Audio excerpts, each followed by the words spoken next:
30º domingo del tiempo ordinario, ciclo A, 25 de octubre del 2020. Mateo capítulo 22, versículos 34 al 40. En el primer punto meditamos. Un doctor de la ley preguntó a Jesús: Maestro, ¿cuál es el mandamiento más grande de la ley? Cuando los fariseos se enteraron de que Jesús había hecho callar a los saduceos, se reunieron con él, y uno de ellos, que era doctor de la ley, le preguntó para ponerlo a prueba: Maestro, ¿cuál es el mandamiento más grande de la ley? La búsqueda de la esencia de la ley era una cuestión que apasionaba a los hombres religiosos en el tiempo de Jesús. ¿Cuál es la cosa más importante para Dios en el cúmulo de tantos preceptos? Jesús también participó a este esfuerzo de unificación. Las preguntas hacen que Jesús nos regale la revelación de Dios y de sus designios. Señor Jesús, en medio de tantas propuestas, de tanta información, ayúdanos a no perder de vista lo que es esencial, la voluntad del Padre, para que vivamos toda nuestra vida unidos a Dios en la verdad y en el amor. En el segundo punto meditamos. Jesús le respondió: Amarás al Señor tu Dios con todo tu corazón, con toda tu alma y con todo tu espíritu. Este es el más grande y el primer mandamiento. El primero y el más grande mandamiento, el del amor a Dios, Jesús lo retoma del Antiguo Testamento. Escucha, Israel, el Señor es nuestro Dios, el Señor es uno solo. Tú amarás el Señor tu Dios con todo el corazón, con toda el alma y con todas las fuerzas. Estas palabras solemnes se habían vuelto como el credo del pueblo elegido. Todo israelita piadoso las repetía como oración vespertina del sábado. También, en tiempos cercanos a nosotros, cuántos hebreos iban temblando hacia la muerte en los campos de exterminio.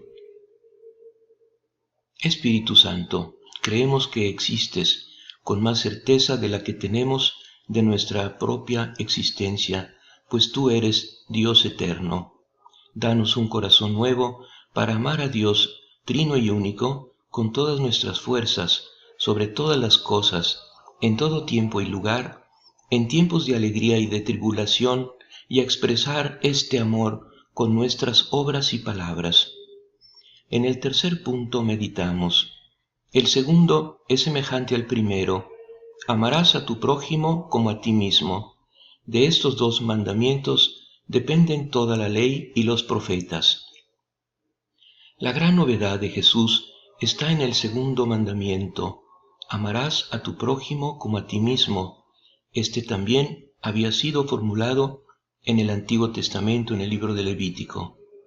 Pero se trataba de un precepto disperso entre otros innumerables, muy secundarios, donde el prójimo era casi siempre el connacional o el prosélito.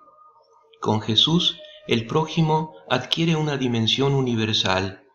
Él da una respuesta del todo nueva a la pregunta: ¿quién es mi prójimo?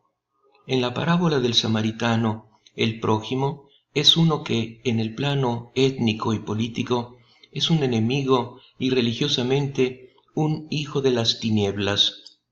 Pero la mayor novedad está en el lugar que aquel precepto adquiere en el interior de la ley, pues Jesús lo coloca junto al primer mandamiento. El segundo mandamiento es semejante al primero. El amor del hombre está puesto en el mismo plano del amor de Dios, y esto tenía que sonar inaudito. Juan ha explicitado este pensamiento del Maestro escribiendo: sí, el mandamiento que hemos recibido es este, que quien ama a Dios debe amar también al hermano. ¿Por qué, nos preguntamos, esta especie de abdicación de parte de Dios, este abajarse suyo hasta identificarse, el Creador y Señor, con el prójimo y dividir con él el trono del amor en el corazón del creyente? Tal vez la respuesta es esta: amar es salir de sí mismos para ir hacia el otro. Dios es el otro radical, en cuanto que es otro por naturaleza, porque es Dios y no hombre, espíritu y no carne, como dice el profeta Oseas, y por persona, o sea, otro como objeto y como sujeto. Él y sólo Él, por eso será, al final, el término fijo y total de nuestro amor. Pero mientras estamos aquí abajo, viandantes, no podemos concebirlo así como Él es, o sea, como totalmente otro. Vale para el amor aquello que está dicho para el conocimiento de Dios. Ahora amamos como en un espejo de reflejo, entonces lo amaremos como Él es. Este speculum o enigma de Dios es el prójimo. Dios viene al encuentro de nuestra debilidad, pidiéndonos amar a otro en la medida de nuestra condición humana y carnal, uno que es otro diferente a nosotros, como persona, no por naturaleza. El hermano es otro, yo mismo, o sea, una criatura como yo, pero diferente a mí.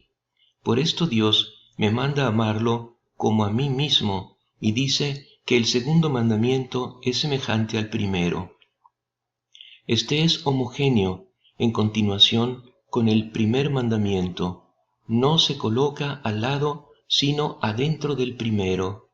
El amor del prójimo es el camino, el amor a Dios es el término. Sería un error decir que los cristianos siempre han entendido y realizado esta armonía entre los dos mandamientos. En épocas pasadas se les ha reprochado por haberse lanzado más hacia el amor de Dios, descuidando al prójimo, o bien haciéndolo un simple instrumento del primero, amar al hombre por amor a Dios o para adquirir méritos. No sabemos cuánto sea verdadero y justo este reproche. Ahora, en el clima eufórico de la secularización, se ha pasado claramente al exceso opuesto, hasta creer que para amar en serio y eficazmente al hombre es preciso prescindir de Dios. ¿No se ha hipotizado tal vez una religión del segundo mandamiento y una religión puramente horizontal? Es necesario iluminar para juzgar de cuál árbol ha salido. Una de las raíces de esta tendencia errónea es la doctrina que al inicio del siglo XX predicaba la muerte de Dios como condición para el adviento del hombre, más bien del superhombre, doctrina nacida de uno que se propuso como objetivo de la vida desenmascarar la moral cristiana, Nietzsche, y a la cual muchos escritores han dado resonancia y popularidad. Si Dios existe, el hombre es una nada, ha escrito Sartre. La otra raíz ha sido la ideología marxista que pone al hombre como único fin y sentido de la historia. Para esa, amar a Dios es alienación, es desperdiciar en el cielo los tesoros y el amor destinados a la tierra y al hombre. ¿Cuáles son los frutos de este amor ateo al prójimo? Quien se ha ilusionado ha debido arrepentirse. La muerte de Dios no ha estado seguida por el amor y por el respeto del hombre, sino por la destrucción del hombre. Frente a esta realidad tan negativa, no es el caso que nosotros cristianos volvamos a poner entre paréntesis el segundo mandamiento o a concebirlo como una de las tantas prácticas para hacerse santos. El problema verdadero es hacer la síntesis de los dos mandamientos, cómo poner juntas una total dedicación a Dios y a su culto y una total dedicación al prójimo. Tenemos que descubrir siempre de nuevo lo que nos ha enseñado el Evangelio, que el amor de Dios es exactamente eso, el sólido fundamento del amor y del respeto al hombre, que el hombre no está garantizado contra las violencias, las manipulaciones e instrumentalizaciones, sino allí donde Dios está reconocido como su Creador, Guardián y Padre. ¿De dónde comenzar concretamente para realizar este amor, si desde lo alto o desde lo bajo? El Evangelio no nos deja dudas desde el prójimo. Lucas nos lo dice en la parábola del buen samaritano. Mateo, en el gran texto sobre el amor al prójimo, tuve hambre y me habéis dado de comer, sed y me habéis dado de beber. Esto no significa aplazar el sacrosanto deber de amar a Dios, sino amarlo desde ahora en el único modo con el cual Él se hace presente concretamente, o sea, en el hermano. El hermano es una especie de sacramento como la carne humana que escondía al Verbo y como el pan eucarístico que esconde el cuerpo de Cristo. María, Madre del amor hermoso, enséñanos a amar a nuestros hermanos como Cristo nos ama, buscando hacerles su verdadero bien material y espiritual, temporal y eterno. Que veamos a Cristo que sufre en nuestros hermanos más necesitados y sepamos dar la vida por ellos, cada día, en cada circunstancia. Amén.